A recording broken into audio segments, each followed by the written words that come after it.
Қазақстан Республикасы мемлекеттік қызмет істері және сыбайлас жемқорлыққа қарсы іс-қимыл агенттігінің мамандары бүгін номері 5 мектеп гимназиясының оқушыларына тәрбие сағатын өткізді. 45 минуттық сабақ барысында сала қызметкерлері оқушыларға сыбайлас жемқорлық тақырыбында лекциялар оқып, өңірдегі жемқорлықпен күрес жұмыстарымен таныстырды. Ел боламын десең бесігіңді түзе, расымен де бала тәрбиесі қашанда маңызды іс. Өйткені кез келген балаға дұрыс тәрбие беру арқылы оны өз отанын сүюге, еліне адал қызмет атқаруға баулимыз. Ал Қазақстан Республикасы мемлекеттік қызмет істері және сыбайлас жемқорлыққа қарсы іс-қимыл агенттігі ұйымдастырған бұл іс-шара оқушыларды жегі құрттай жайлаған жемқорлық әрекеттен аулақ болуға баулиды.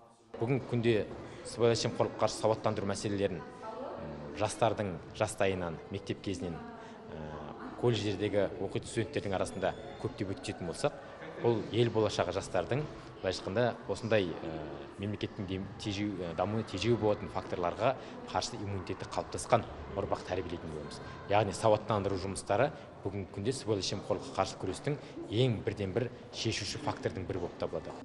Нөмір 5 мектеп гимназиясының 11-ші А сыныбымен өткізілген тәрбие сағаты сыбайлас жемқорлыққа қарсы мәдениет, білім және тәрбие тақырыбында өрбіді. Ашық сабақ барысында мамандар жемқорлық бір ғана адамның болашағына қауіп төндіріп тұрмағандығын бірнеше мысалдар арқылы жеткізді. Жастарда індеттің дендеп, ертең өмірлеріне зияны тигізбес үшін барлығы бір кісідей жұмылып алдын ала өз үлестерін қосатындықтарын жеткізді. Жемқорлықпен жою үшін ең алғаш рет азамат өзінен бастауы керек.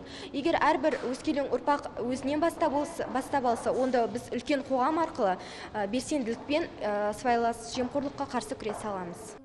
Тәрбие сағатта тақырып төңірегінде түрлі семинар тренингтерде өткізілді. Ұйымдастырушылар болашақта осындай іс-шаралар өзге де мектептерде өткізілетінін жеткізді. Айбол Қарашев, Мархабат Көпбосынова, жаңалықтар қызметі.